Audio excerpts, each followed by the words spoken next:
Educate, empower, enable, impact. Thank you for tuning in to That Will Never Work podcast, where we share inspiring information and personal experiences related to business and the entrepreneurial journey from those who are leaders in their respective field. Now, here is your host, author and business coach, Maurice. I thank y'all very much for tuning in today. I want y'all to stand out. Don't fit in. This is going to be the mindset of today's show. You know, our guest for today, he is a broker, a podcaster, a mentor, and an author with his show, Personal Development Mastery, ranking in the global top 1.5%. He is originally from Greece and has been living in the UK since 2010. His personal development journey took him from being a dentist, which is very interesting, with a master's degree, to becoming a podcaster, knowledge broker, and author. I introduce to you Agi. Agi, thank you very much for coming on to the show today. Maurice, thank you very much for this wonderful introduction and for the invitation. I'm very excited to be here. That's cool. That's cool. So you know, we have a lot of identities, right? You know, we're trying to make something of ourselves. So, interesting enough, you go from being a dentist, right, to a, knowledge broker, So it seemed like it could be on two totally different ends of the spectrum, appearance-wise. So what made that, or what brought that brought that on, if you will? Sure, it's a big question. There is, I think if I had to answer in only one word, I would say purpose. It is, a calling, something inside me that, with dentistry, I have served the profession for over 20 years. I have, served my patients and so on. However, I have, and not just now, it's been ongoing now for the past few years since my personal development journey started. Okay. But I have been much more called from my heart to do something different. So I think the very short answer to your question is that because I felt the calling that, dentistry is not, I have served it for 20 years. I do not wish to do so for another 20. There is something inside me that really wants to be expressed, and I'm called for it, and I'm very much fulfilled when I'm doing it, and I'm good at it, I've been told. So, it is that is really the primary driver behind my decision to pretty much change my life, because you said also it is not just the career, it is the identity that goes behind that. Career you could change more easily, but changing identity, it has challenges for sure. It's much more, a deeper change. So you had mentioned about purpose. So how would someone determine what their purpose is? Sometimes that's a little difficult for us to imagine or come across or even read in a book, if you will. So how would you suggest for someone to find what their purpose might be? It's a great question, Maurice. And, a while back, a few years back, I was also on this kind of quest to find it. So I was reading books.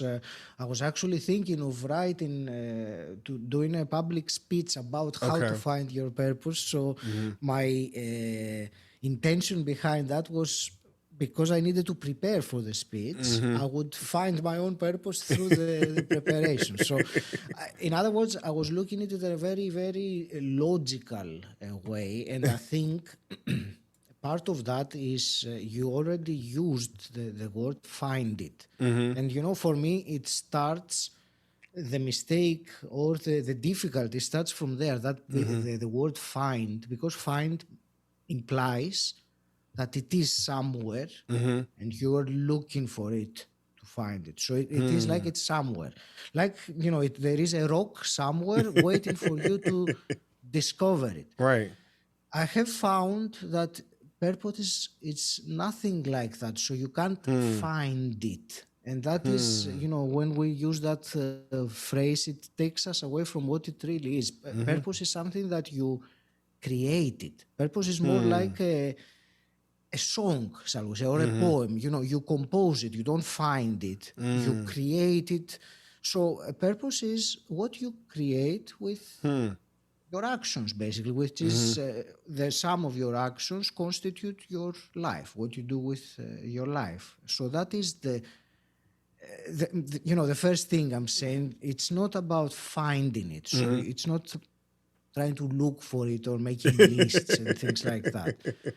Of course, you will find some ideas from books, but I think you know it when you are in the right path. So if I were to offer something practical here, because we can philosophize about Right. purpose, but that's not really the point. The point of your question was very much how to find it. So, what I would invite someone to do is to follow their curiosity. That worked for me. It has worked for others who I have spoken with. And when I say follow your curiosity, I mean that something, whatever it is for you, that you are intrigued by, that, sometimes you daydream about, that you say, that's interesting, I would like to do it, but, and then, you put all the logical reasons why this is impractical or whatever. That is for me the curiosity. I like very much the phrase joyous exploration, because you explore something that you already have a feeling that you're interested about. And then when you start exploring it, you will find that it is joyful. It creates fulfillment within your joy. And if that is the case, I think that is a very good indication, and you will know it better because you will feel it in your body. It's not about me telling you or listening to a podcast. You will feel that, wow, this feels good. Let me do more of that. So I think that's for me, one nice and practical method to uncover, I prefer that word, or discover the purpose. So whatever, follow your joyous exploration, the curiosity. So sometimes as adults, one of the things that you mentioned was daydream, right? And sometimes we don't take the time to do that, so, and a lot of times we're laughed at, if you will, or, so it seems like it could be a waste of time or whatever it might be. So would you encourage someone to really take that time out and really dig deeper into that daydream? Or because it could be something more, it could be their vision for their life or whatever it might be. So, how would you encourage someone that feels negatively about that to do that? I would say absolutely. I would encourage, you can call it daydreaming, you can call it self-reflection, you can call it sitting in silence and allowing the mind to drift. And when I was saying earlier about, the daydreaming, I meant also about things that come to you. So you don't necessarily say, okay, now I'm going to sit down and intentionally daydream. So I was not meaning of it like that, even though it's certainly worth carving the time and practicing it. I specifically earlier I meant, that daydreaming that happens when you are not aware of it. You catch yourself daydreaming. It might be, when you're driving your car. I'm not saying stop what you're doing and spend hours, daydreaming. Say that's not the sense of the word daydreaming that I meant. I meant, when you get lost in some thoughts about the future, or a nice future, not thoughts of worry about the future, thoughts of. So that's how I meant it, and that's because that happens very much subconsciously. When that happens, it gives an indication of a direction where to go to. But certainly take the time and, if not daydream, visualize the future that you would like, because many people don't even do that at all. Think about what they would like to achieve. There is clarity in doing that. Even thinking about it, it forces you to be specific of what it is that you want. If you ask many people, they'll say, okay, I want more money. They don't even know what that means. More money, what, $100 a month more? Right. So that's what I mean. Take the time to think what you want, visualize what you want, and that gives immediately more clarity on the future, and there are more chances to actually go there because you intentionally, see it or have it in front of you as a beacon, shall we say. So how would you encourage someone to take that leap, if you will? Because sometimes we don't trust our intuition. We don't trust that vision, if you will. Society discourages us sometimes. Our family and friends discourage us sometimes.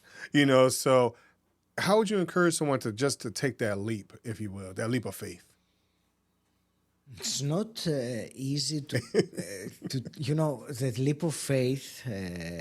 When one takes a leap of faith, in my experience, they are ready to take it. So if one is has never paid attention to the intuition, in order for that person to take a leap of faith, then the circumstances of his life or of her life will need to be maybe some kind of a crisis. There has to be some kind of a very intense circumstance so that person will take a leap of faith, because they won't have any other option, to be honest. So it's, sometimes life brings those things to you, and either you like it or not, you have to take a leap of faith. So obviously we're not talking about this situation. I think for someone who to reach to the point that they can trust, because I think it's a matter of trusting that intuition, that inner knowing, or that inner wisdom, if you want. It's something that it can be cultivated, it can be built up, and my invitation to someone who is not very confident in listening to the voice of their intuition, and I'm saying voice in quotation marks because it's not a voice like our thoughts are, it's different. Right. But start building up on it. Use your intuition for small things, not for the huge leap of faith. And the more you do it, and the more you realize that things are working well, even those small things, you build up to having more and more trust in that intuition, that this is guidance, this is where I should be going. So with that idea, a lot of times we get caught up in our own thoughts, and we get a little nervous, right? And some of us are actually introverts, so how would you encourage someone that's an introvert that hey, you know what, I don't speak very well, I'm not a great salesperson, if you will, those type of things, that hold us back? How do we change our mindset? How do we realign the mindset, if you will, to get onto that path of success, quote unquote?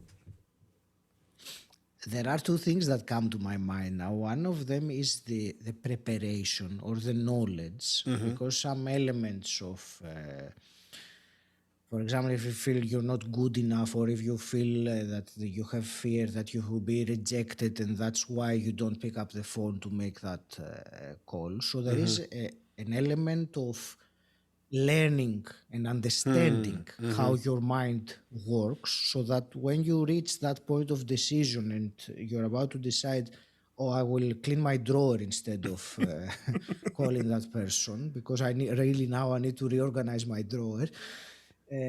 So that you have to learn and get to the point that, all right, this is really what's happening in my mind now, and be able to break it. So this is one element of it, which is learning about mindset and what is it in your mind that happens, how it works. So some of that knowledge really can help getting a Right. better understanding. But I think apart from that first initial element, the second element, and I think the only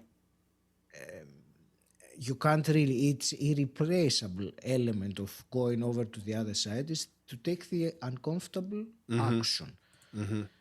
Because you can learn about your mindset a lot, but still, if you don't actually pick up the phone and face the potential rejection or whatever it is that you are afraid of or that is holding you back from doing it in the first place, it's by doing it and then realizing, okay, I did it and I didn't die, so it's not as terrible as my mind started to, portray it. Right. I think by that way, again, it is something you build up little by little. It's a journey. It's not you. There is not a magic method to overcome imposter syndrome or become better at speaking your voice or sharing your message. You build up for it and you keep on working on it.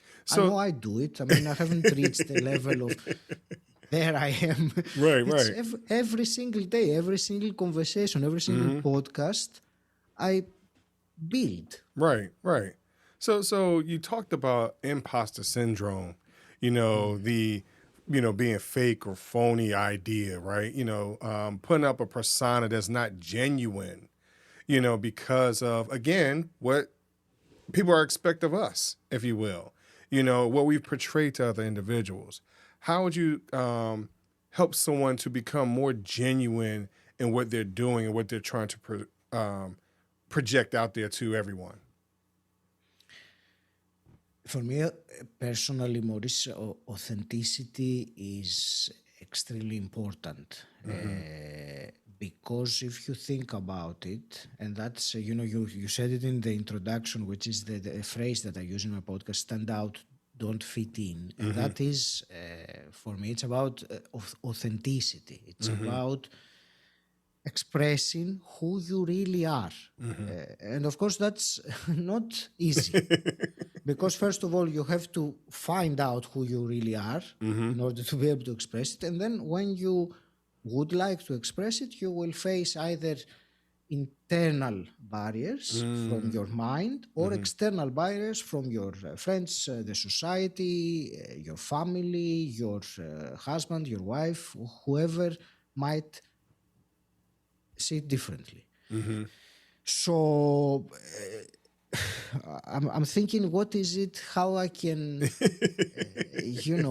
answer this question? I don't know. Do you want to direct the question a little bit more so I can be more specific? I find it's It's very it's a little broad. bit big to grab it. Yeah.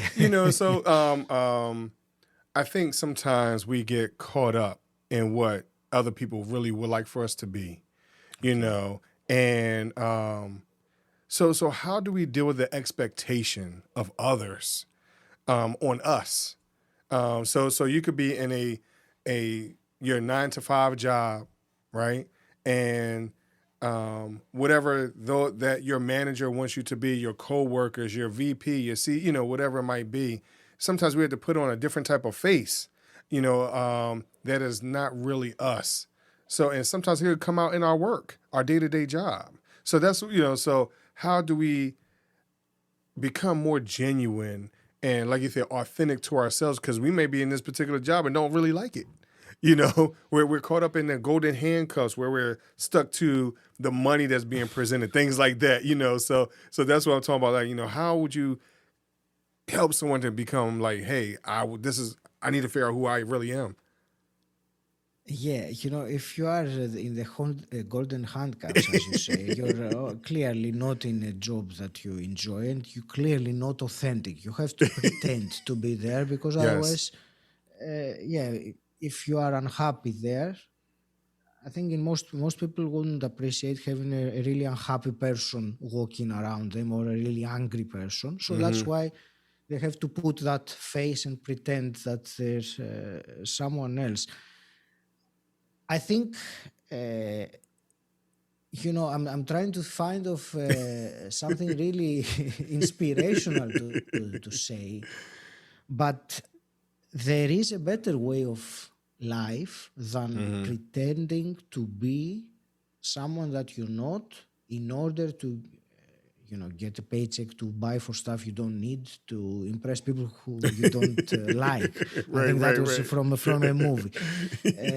So this is the rat race, that trap of keeping stuck in a certain situation of life which does not align with ourselves, who we truly are, and we are not authentic. And I think to break it, Maurice, there is no easy way to break it. You have to first of all realize what is it that you want to do, and then little by little, or leap of faith, as we were saying, break it, because it's your life. And if you spend it all doing something you don't like, I'm afraid inevitably at the end of it you will be very regretful. And that's a terrible feeling, I think. So there is time to change and become more authentic. It may not be easy, but it's worth it. Agi, thank you very much for coming on. Please, we're short of time. Please let everyone know how they can download your free book and follow you on social media, whatever it might be. Absolutely. Thank you. Yes, my book is 88 Actionable Insights for Life. You can get the ebook version for free. It is my gift to you to support you on your personal development journey. You will go to agikeramidas.com/88, which is the title of the book. And my podcast is called Personal Development Mastery, so you can find me wherever you listen to your podcast from. Cool, Agi. Thank you very much for coming on today. But before I let you go, I ask all my guests this one question, my would you rather question. Would you rather choose 3 doors or a fork in the road? A fork. Why a fork? It's easier. there are only 2 decisions there to make. It is simpler. It's either I'm not speaking about terms of right or wrong, because there's never right or wrong. But I think it is easy. I understand. Agi, thank you very much for coming on today. Thank you, Maurice. And continue to listen to That Will Never Work podcast. Talk to you later. Thanks for listening. Find us on social media at Chisholm Group LLC and check back weekly for new episodes. Until next time, that will never work, or will it?